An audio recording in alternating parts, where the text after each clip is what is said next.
ஞானானந்தமயம் தேவம் நிர்மலஸ்படிகாகிருதிம் ஆதாரம் சர்வ வித்யானாம் ஹயக்ரீவம் உபாஸ்மகே. நேயர்கள் அனைவருக்கும் அஸ்ட்ரோ கேஎஸ் ஐயங்காரின் பணிவான நமஸ்காரங்கள். மாத பலன் வைகாசி மாதம் பராபவ வருஷம் 15/5/2026 14/6/2026 வரலும் உண்டான காலகட்டம். பொதுவாகவே மாத பலன்னு பார்க்கும்பொழுது சூரியன், செவ்வாய், புதன் மற்றும் சுக்கிரனுடைய மாற்றங்களை வச்சு மாதத்தினுடைய பலன்களை சொல்லுவோம். மாதங்கள் அப்படின்னு சொல்லும்போது நம்ம சௌரமான மாதத்தை எடுத்து சொல்கிறோம்.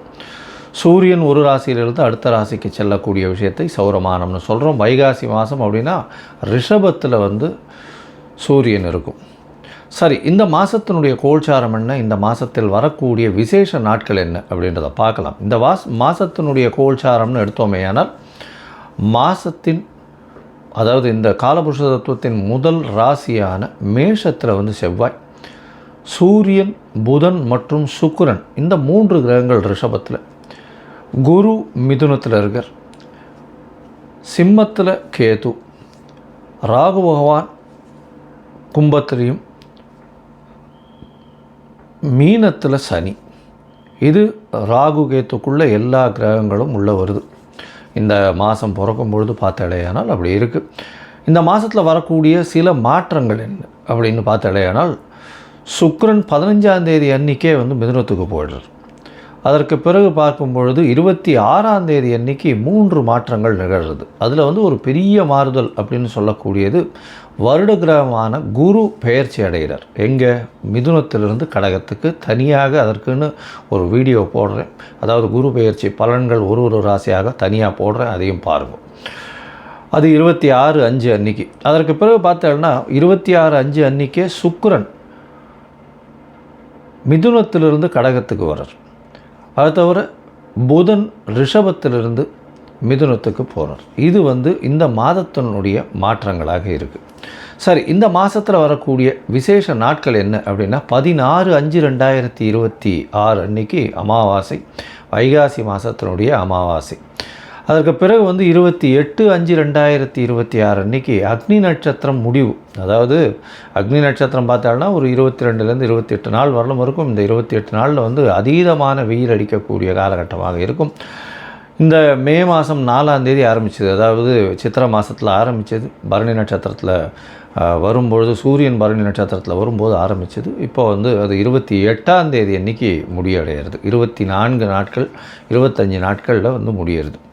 சரி, இதற்கு பிறகு பார்த்தாலேயானால் இந்த மாதத்தில் வரக்கூடியது வைகாசி விசாகம். இது ஒரு மிகப்பெரிய சிறப்பான ஏற்றமான நாள். வைகாசி விசாகம்ன்றது எல்லா கோவில்களையும் மிகப்பெரிய விசேஷமான நாட்களாக கொண்டாடப்படுகிறது. இது 30/5/2026 வருது. 31ஆம் தேதி, அதாவது இது வைகாசி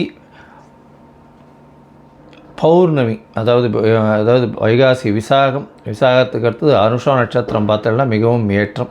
வைகாசி அனுஷ நட்சத்திரம் மிகவும் விசேஷம். சங்கராச்சாரியார் அவருடைய அதாவது ஜெயந்தியாக கொண்டாடப்படுறது அன்றைக்கி. இந்த மாதத்தில் வரக்கூடிய வாஸ்து நாள் அப்படின்னு சொல்லக்கூடியது பார்த்தோம்னா அதாவது 4/6/2026 அன்றைக்கி வாஸ்து நாள். இந்த வாஸ்து நாள் அன்றைக்கி உங்களுக்கு புதிய வீடு கட்டுறது, புதிய மனை அடிகோல் ஊன்றது, அதோட புதிய ப்ராஜெக்ட் எடுத்து பண்ணுறது, வீட்டினுடைய வாசக்கால் நடுறது, புதுசாக மனை வாங்கிறது, இந்த நேரத்தில் அஸ்திவாரம் தோன்றது, பூஜை போட்டு வேலைகள் ஆரம்பிக்கிறது, இந்த புதுசாக ரிஜிஸ்ட்ரேஷன் பண்ணிக்கிறது, இது எல்லாம் பண்ணிங்களே ஆனால் நிச்சயமாக நல்ல ஒரு ஏற்றம் வரும். அது தவிர இந்த காலத்தில் நீங்கள் ஆரம்பிக்கும் பொழுது எந்த ஒரு இதுவையும் பார்க்க வேண்டாம். அதாவது ராகு காலம், யமகண்டம், திதி, வாரம் இது எதுவுமே பார்க்க தேவையில்லை. ஏன்னா அதாவது இந்த வாஸ்து புருஷன் கண் விழிக்கும் நேரம் அப்படின்னு சொல்லக்கூடியது பார்த்தேன்னா காலை 9:05 10:35 வரும். கிட்டத்தட்ட ஒரு 1.5 மணி நேரம். இந்த 1.5 மணி நேரம் உங்களுக்கு 6 பகுதியாக பிரியும். 15 நிமிஷமாக 6 பகுதியாக பிரியும். அதில் கண் விழிக்கும் நேரம், அதாவது வாஸ்து புருஷன் கண் விழிக்கும் நேரம், அதுக்கப்புறம் ஸ்நானம் செய்யும் நேரம், அதற்கு பிறகு பூஜை செய்யும் நேரம், அதாவது சாப்பாடு சாப்பிடும் நேரம், அதுக்கப்புறம் தாம்பூலம் தரிக்கும் நேரம்னு 6 வகையாக பிரியறது. இந்த 6 வகையில் கடைசி 30 நிமிஷம் அப்படின்னு சொல்லக்கூடியது மிகவும் ஏற்றமானது. அந்த நேரத்தில் நீங்கள் எந்த ஒரு விஷயத்தை ஆரம்பித்தாலும், அதாவது வீடு சம்பந்தமாக இடம் வாங்கிறது, நிலம் வாங்கிறது, நிலம் அடுத்தவங்களுக்கு எழுதி வைக்கிறது, உங்களுடைய சொத்துக்கள் அடுத்தவங்களுக்கு எழுதி வைக்கிறது, புதுசாக சொத்து வாங்கிறது, அங்கே கன்ஸ்ட்ரக்ஷன் பண்ணுறது, பெரிய ப்ராஜெக்ட்ஸு லேண்டு வாங்கி அதெல்லாம் பண்ணுறது, இது எல்லாமே நல்ல ஒரு ஏற்றத்தை உங்களுக்கு நிச்சயமாக கொடுக்கும். எதிலையும் தடங்கள் இல்லாமல் பணம் நிச்சயமாக நடக்கக்கூடியது. இதில் நீங்கள் எந்த ஒரு தோஷமும் பார்க்க வேண்டாம். அதாவது ராகு காலம், யமகண்டம், நட்சத்திரம், அஷ்டமத்தில் நட்சத்திரம் இருக்குது, சந்திராஷ்டமமாக இருக்குது, இதெல்லாம் எதுவுமே பார்க்க வேண்டாம். இதுக்கு தோஷம் கிடையாது. ஸோ இது வாஸ்து பூஜைன்றது மிகவும் முக்கியமானது. அந்த காலகட்டத்தில் செய்யக்கூடிய விஷயங்கள், ஆரம்பிக்கக்கூடிய எந்த ஒரு கட்டடங்களும் சரி, எந்த ஒரு வியாபார ஸ்தலங்களும் சரி, நல்ல ஒரு வெற்றியை நோக்கி நிச்சயமாக செல்லும். சரி, இந்த மாதம் வைகாசி மாதம் பராபவ வருஷம் என்னென்ன மாற்றங்கள் ஏற்றங்கள் ஒரு ராசிக்காக இருக்குது அப்படின்றத பார்க்கலாம். அதற்கு முன்னாடி என்னுடைய மொபைல் நம்பர் கீழே ஸ்க்ராலிங்கில் போகும். உங்களுக்கு அஸ்ட்ராலாஜிக்கல் கன்சல்டேஷன் தேவையாக இருந்ததுனால் உங்களுடைய date, time, place of birth, உங்களுடைய பெயர், தாய் தகப்பனார் பெயர் இதுவரையிலும் எனக்கு அனுப்பி வைங்க. உங்களுக்கு உண்டான பிரச்சனைகள் உங்களுடைய தசாபுக்தி அந்தரம் சூஷ்மம் வழியாக எந்த அளவுக்கு பாதிக்கப்பட்டிருக்கு, அதில் எந்த அளவுக்கு நிச்சயமாக மாற்றத்தை கொடுக்கலாம், அது தவிர உங்களுடைய இந்த காலத்தில் இருக்கக்கூடிய கோச்சாரம் எந்த அளவுக்கு ஏற்றத்தை கொடுக்கும், என்னென்ன எளிய பரிகாரங்கள் செய்யலாம் அப்படின்றத பற்றி உங்களுக்கு தெளிவாக உங்களுக்கு விளக்குறேன். நான் என்னுடைய கட்டணம் என்னன்னு சொல்கிறோம், அந்த கட்டணத்தை போட்டுட்டு உங்களுடைய அப்பாயின்மெண்ட்டை எடுத்துக்கோங்க. இப்போது மேஷம் முதல் மீனம் வரை ஒரு ராசியாக வைகாசி மாதம் பராபவ வருஷம் எப்படி இருக்குன்றதை பார்க்கலாம். மீனம், பூராட்டாதி, உத்திரட்டாதி, ரேவதி 3 நட்சத்திரங்களும் மீன ராசியில் வருது. இந்த மீன ராசிக்காரர்கள் பார்த்தீங்களேனால் வைகாசி மாதம் பராபவ வருஷம், அதாவது 15/5/2026 14/6/2026 வரலும் உண்டான காலகட்டம். இந்த மாதம் பார்த்தீங்களேனால் 3 நட்சத்திரங்கள் 9 பாதங்கள் கொண்ட ராசியான மீன ராசி, அதனுடைய அதிபதி குரு உங்களுடைய ராசிக்கு 4ஆம் இடத்துல இருக்கார். இந்த மாதம் பிறக்கும் பொழுதுலேருந்து கேந்திரத்தில் இருக்கார். அது அவ்வளோ விசேஷம் கிடையாது. இருந்தாலும் மாத கிரகங்கள்னு சொல்லக்கூடிய சூரியன், செவ்வாய், புதன் மற்றும் சுக்கிரனுடைய மாற்றங்களை வச்சு தான் அந்த மாதத்தினுடைய கிரகங்களை சொல்லுவோம், மாதத்தினுடைய பலன்களை சொல்லுவோம். இந்த மாதத்தில் பார்த்தோம்னா உங்களுடைய ராசியிலேயே சனி இருக்கார். ஜென்ம சனி நடக்கிறது. ஜென்ம சனி நடந்தால் கேட்கவே வேண்டாம். உடல் நலத்தில் பின்னடைவு இருக்கும். எடுத்த காரியங்களில் தீர்க்கமான முடிவுகள் எடுக்க முடியாது. அசிங்கப்பட்டு அவமானப்பட்டு இந்த மாதிரி விஷயங்கள்லாம் நிச்சயமாக நடக்கும். ரொம்ப பொறுமையாக இருக்கிறது ரொம்பவுமே நல்லது.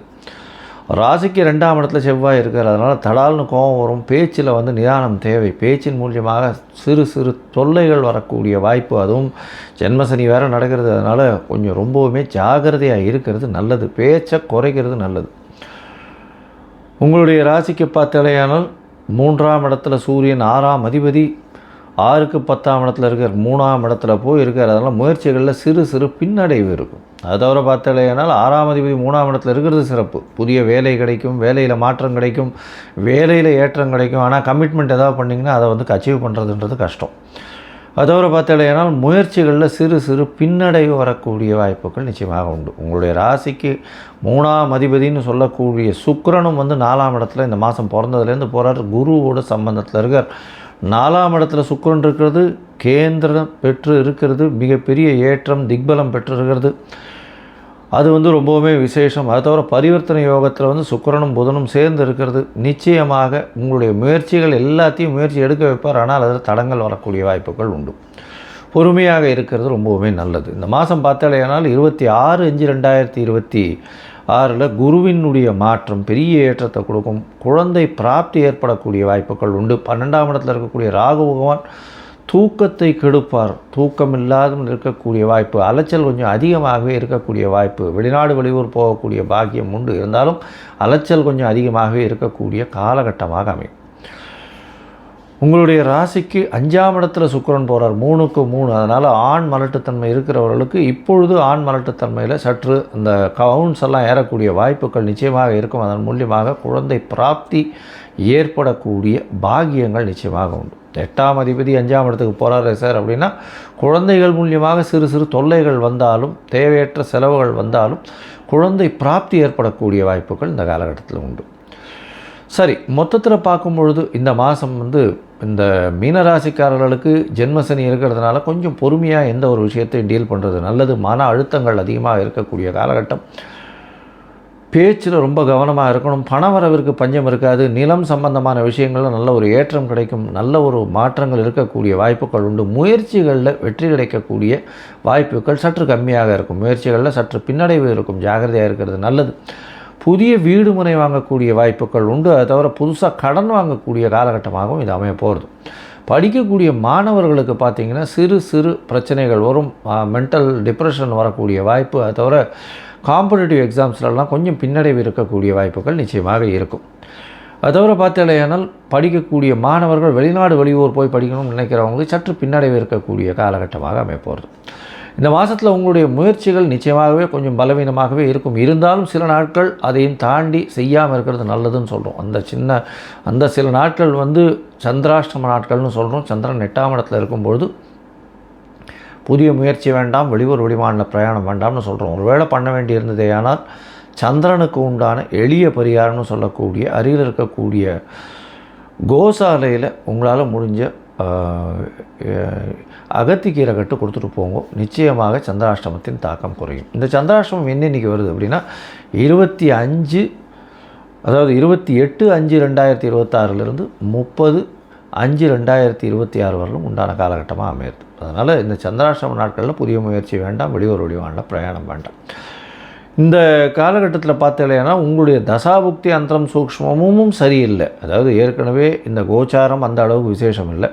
அதை தவிர தசாபுக்தி அந்தரம் சூக்ஷ்மமும் சரியில்லை அப்படின்னா நீங்கள் கண்டிப்பாக குரு பகவானை நினைத்து துதி பண்ணுங்க. அதாவது குரு காயத்ரி மன்றம் சொல்லுங்க. அதை தவிர முடிஞ்ச அளவுக்கு சூரிய நமஸ்காரம் பண்ணிகிட்டே வாங்கும். அதை தவிர சனி பகவானுக்கு உண்டான எளிய பரிகாரங்களை பண்ணிட்டு வாங்கும். சூரியனார் கோவிலுக்கு போயிட்டு வாங்க. நல்ல ஒரு ஏற்றம் கிடைக்கக்கூடிய காலகட்டமாக இருக்கும். அதுவும் இந்த கடல் வாணிபம் செய்கிறவரெல்லாம் கொஞ்சம் ஜாகிரதையாக இருக்கிறது நல்லது. தேவையில்லாமல் அதிக முதலீடு போடாதீங்க. பொறுமையாக இருக்கிறது நல்லது. இம்போர்ட் எக்ஸ்போர்ட் பிஸ்னஸ் பண்ணுறவங்க, அதை தவிர இந்த தங்க நகை கடன் அந்த மாதிரியான விஷயங்கள் வச்சுருக்கிறவங்க, அதை தவிர தங்க நகை வாங்கி வியாபாரம் பண்ணுறவங்க, தங்க காசுகள் வியாபாரம் பண்ணுறவங்க, இவங்களாம் கொஞ்சம் ஜாகிரதையாக இருக்கிறது ரொம்பவுமே நல்லது. கொஞ்சம் சடன் ஃபால் இருக்கக்கூடிய வாய்ப்புகள் நிச்சயமாக இருக்கும். ஜாகிரதையாக இருக்கிறது நல்லது. மென்டல் டிப்ரெஷனில் போகக்கூடிய வாய்ப்புகள் உண்டு. பொறுமையாக இருந்து ஹேண்டில் பண்ணி வெற்றி பெற்று இந்த காலகட்டத்தை கழித்து வருவது ரொம்பவுமே நல்லது.